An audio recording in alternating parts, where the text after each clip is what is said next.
Arquitectura egipcia. La arquitectura del antiguo Egipto monumental se caracteriza por el empleo de la piedra sillería tallada en grandes bloques con sistema constructivo adintelado y sólidas columnas. Para entender su magnificencia hay que tener en cuenta los siguientes condicionantes. 1. Ideológicos. Poder político fuertemente centralizado y jerarquizado. 2. Concepto religioso de inmortalidad del faraón en la otra vida. Número 2. Técnicos, conocimientos matemáticos y técnicos a veces desconcertantes para la época, la existencia de artistas y artesanos muy experimentados, abundancia de piedra fácil de tallar. Las construcciones más originales de la arquitectura egipcia monumental son los complejos de las pirámides, los templos y las tumbas, mastabas, espeos y pogeos. Características: debido a la escasez de materiales, los dos materiales de construcción predominante usados en el antiguo Egipto eran el adobe y la piedra, fundamentalmente la piedra caliza, también piedra arenisca y granito, en cantidades enormes. Del Imperio Antiguo en adelante, la piedra fue reservada generalmente para las tumbas y empleos, mientras que los ladrillos fueron utilizados en viviendas, incluso en los palacios reales, fortalezas, muros de los recintos de los templos y de las ciudades, y para edificios subsidiarios en los complejos de los templos. Muchas antiguas ciudades egipcias han desaparecido porque estaban situadas cerca de las zonas cultivables del valle del Nilo, que eran inundadas periódicamente con el lodo del río y se elevaron lentamente durante milenios, o porque ladrillos de adobe con que se construyeron fueron utilizados como fertilizante por los campesinos. Otros edificios son inaccesibles, ya que las nuevas construcciones fueron erigidas sobre las antiguas. El clima de Egipto, afortunadamente seco y cálido, preservó, como la aldea de Deir el-Medina, la ciudad de Canún del Imperio Medio y las fortalezas de Bahuem y Mircilla, piedra o asentadas en tierras altas no afectadas por las inundaciones del Nilo. Así, nuestra información de la arquitectura egipcia antigua se fundamenta principalmente en sus monumentos religiosos, estructuras macizas, caracterizadas por su gran tamaño, con muros levemente inclinados y escasas aberturas, repitiendo un método de construcción posiblemente usado para obtener estabilidad en edificios de muros de adobe. De similar manera, los adornos grabados superficialmente y el modelo de los edificios de piedra pudo haber derivado del tipo de ornamentación de los edificios de muros de adobe. Aunque el uso del arco fue desarrollado durante la Cuarta Dinastía, todos los edificios monumentales son construcciones adinteladas con muros y pilares, con cubiertas planas conformadas por enormes bloques de piedra apoyados en muros externos y grandes columnas poco espaciadas. Los muros exteriores e interiores, así como las columnas y los techos, fueron cubiertos con jeroglíficos e ilustrados con bajorrelieves y esculturas pintadas en brillantes de colores. Muchos ornamentos de la decoración egipcia son símbolos como el escarabajo sagrado, el disco solar, el buitre. Otros adornos frecuentes fueron las hojas de palma, de la planta de papiro, de los históricos o interpretaban leyendas mitológicas. La vivienda. La vivienda egipcia estaba constituida por varias habitaciones alrededor de un gran salón con columnas y luz cenital. Disponía de terrazas, bodegas subterráneas y un jardín de fondo. Muchas viviendas disponían de patios interiores de donde provenía la luz, con todas las habitaciones dispuestas al entorno mismo, y sin ventanas al exterior por la necesidad de protegerse contra el calor. En las casas egipcias se construían, como las de los campesinos felás del siglo XX, muros de ladrillo de adobe y terrazas planas de troncos de palmera unidos. La arquitectura popular se caracterizó por su buena adaptación al clima seco y cálido de Egipto. Los restos de viviendas mejor conservados se encuentran en Deir el-Medina y Tel el-Hamama. El templo. Los templos egipcios son la imagen de la casta de Dios. En la época predinástica eran simples capillas de techo arqueado construidas con elementos vegetales. Durante las primeras dinastías pudieron surgir los primeros templos de adobe. En el antiguo imperio, Imhotep erige el primer complejo fúnebre monumental con piedra labrada, presidido por una pirámide escalonada, surgiendo los primeros templos en piedra, imitando las capillas de estructura vegetal, aunque simbólicos como un decorado, pues no se podía acceder a ellos. En Giza perduran restos de pétreos de templos de Keops, Kefren y Micerino, faraones de la cuarta dinastía, formando parte de ambiciosos complejos funerarios presididos por inmensas pirámides. Posteriormente surge el templo solar bajo el reinado de Userkaf, en el primer faraón de la dinastía V, para representar los rituales de sacerdotes de Hielópolis al dios Ra.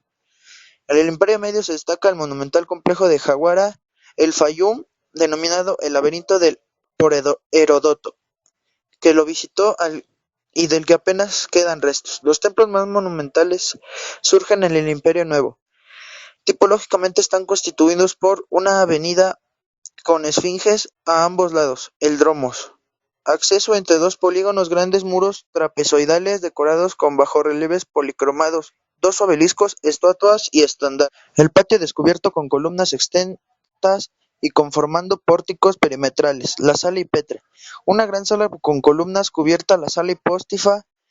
Una pequeña cámara sagrada de menor tamaño tenuemente iluminada, el santuario, un lago sagrado que servía para representaciones rituales y como reserva de agua potable. Los templos menores anexos dedicados a diversos dioses como el Mamis, casas de nacimiento divino. El templo se contemplaba con una residencia para sacerdotes, aulas para escribas, archivos, bibliotecas y almacén de alimentos materiales. El conjunto se protegía con una muralla perimetral. Con la gradación de la luminosidad y el tránsito de amplios espacios abiertos a otros menores y cerrados, se conseguían un magnífico ambiente para celebrar los ritos religiosos. Esta disposición arquitectónica enfatiza la división social, pues solo puede llegar hasta los polígonos de los altos funcionarios militares. Esta disposición arquitectónica enfatiza la división social, pues el pueblo solo puede llegar hasta los polinos. Los altos funcionarios y militares tienen acceso a la sala y petra, la familia real puede entrar a la sala hipóstila y los sacerdotes y el faraón al santuario. Durante el Imperio Antiguo, los templos son parte del complejo de la pirámide o templos solares. En el Imperio Nuevo se constituyen templos monumentales en Der el-Bahari, Karnak, Luxor, Abidos y Medinet Habu. Posteriormente en Edfu, Dendera, Ombo y File. El Espeos. El Espeos es un templo de carácter funerario tallado en roca siguiendo el tipo de hipogeo. Los más sobresalientes son los de la época de Ramsés II y Abu Simbel, compuestos de grandes estatuas al exterior y una gran sala con pilares, el santuario y la cripta. Ramsés aparece representado como un dios más, sentado entre ellos el santuario más grande, adosado de las pilastras de la sala principal en tamaño colosal a la entrada. 4 esculturas gigantes rodeadas por las minúsculas figuras de su familia. La tumba. La mastaba surge durante el periodo protodinástico de Egipto. Es el tipo más característico de tumba, con aspecto de una pirámide truncada de base rectangular en la que había una pequeña habitación para las ofrendas y una capilla decoradas. La cámara mortuoria bajo la tierra, a la que se accedía a un pozo desde la cubierta, se sellaba una vez depositado el cadáver. Las mayores tienen hasta 50 cámaras entre capillas y almacenes para depositar las provisiones y el ajuar. Los complejos de las pirámides. Las pirámides eran una parte de un conjunto funerario, siguiendo como grandes edificaciones monumentales de la época de Djeser-Soser, faraón de la dinastía III, resurgiendo durante el Imperio Medio, aunque erigidas con ladrillos de adobe y revestimiento de piedra. Las últimas pirámides, aunque menores y más estilizadas, se construyen durante la dinastía 25 y se encuentran en las necrópolis de Meroe y Napata.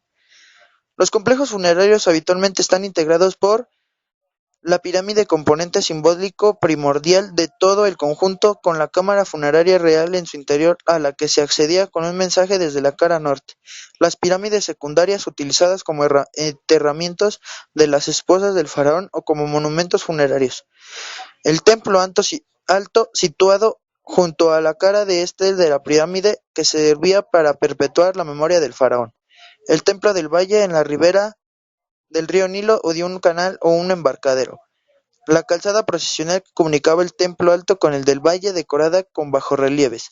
Las barcas solares enterradas en fosos para que el faraón pudiera navegar por el cielo para encontrarse con el dios Ra. El recinto amurallado que rodeaba la pirámide y parte del conjunto. El faraón Seneferu fue el primer rey de la dinastía cuarta padre de Jufu, ordenó construir 3 inmensas pirámides diferentes. La pirámide de Jufu, Keops, se incluyó en las 7 maravillas del mundo y es la única de estas 7 que ha perdurado en nuestros días. El hipogeo. El Imperio Medio es la época de los hipogeos, que eran galerías abiertas en la roca con recintos anexos que producen a la cámara del sarcófago. Sustituyen las mastabas hacia la dinastía 9 como lugares del enterramiento real y perdurando hasta el Imperio Nuevo. Las tumbas de los faraones del Imperio Nuevo fueron excavadas en los valles y laderas de las montañas occidentales de Tebas en el Valle de los Reyes durante 500 años. En el tercer periodo intermedio, los dignatarios de la dinastía 21 ya se hacen enterrar debajo del propio templo de Amón en Tanis, nueva capital, pues la necrópolis tebana sufría continuos expolios.